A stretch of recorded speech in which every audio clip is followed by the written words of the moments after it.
The Hamilton Ticats win 27-24 over the Montreal Alouettes, clinching second place in the East Division and a home playoff date. Steve, we've seen some crazy stuff over the years. This would be right up there. This is the CFL. 100%. This is the advertisement for the CFL. I should change my name to Thomas because I was doubting. I really had him done. But I think really the big deal was the Alouettes did not take advantage. And conversely, the defense caused those two turnovers in the red zone that really I don't think the Cats have a chance if they don't cause those two turnovers early. So the defense from the first half showed what they in the second half exactly what they did. This is two second halves in a row for the defense. 66 yards last week against Montreal, and they stoned them much of the way this time, other than the big play to Green. Ticats down more than two touchdowns in the fourth quarter.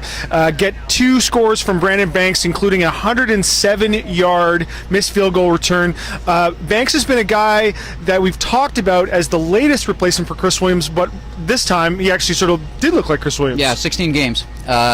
16? No, 17th game. So in the 17th game, we can finally say, not that Chris Williams, I don't think he can ever replace that, but boy, that's on the way. And people have been expecting this, particularly south of the border.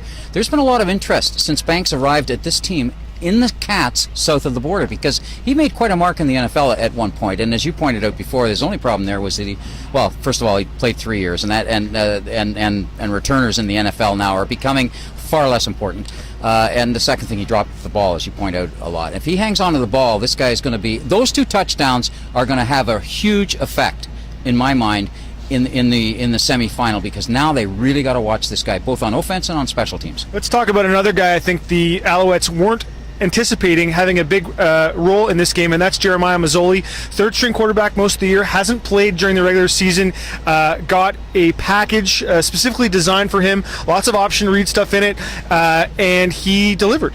There were some rumbles around the league, and of course we by watching practice knew that probably Mazzoli would have some effect. There were rumbles around the league that they thought that the Ticats might do something about it. It was thinking outside of the box. Austin explained afterwards that it was on the train back from Montreal last week that he decided, let's go to the Wildcat.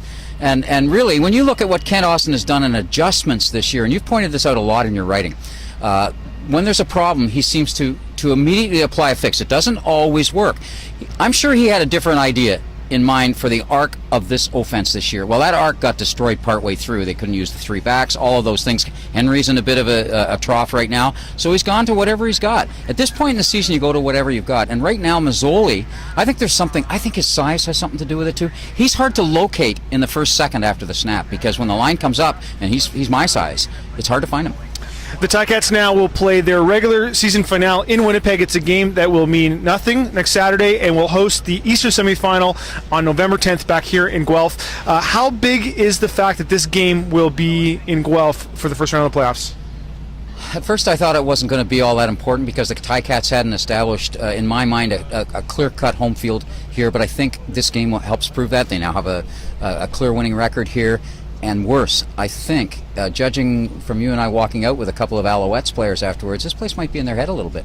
You know, it's not a fun place to play. It's not really... It's pro level as far as it can be, but only within certain parameters. This now, I think the Ticats can use this. But I'm still worried that they've got to get Henry Burris back into play. I don't think they can win without without Henry Burris at the top of his game in the postseason. Make sure you check out Monday Spectator for a full wrap from this game, and Steve's column as well. Reporting for the Hamilton Spectator from Guelph, I'm Drew Edwards.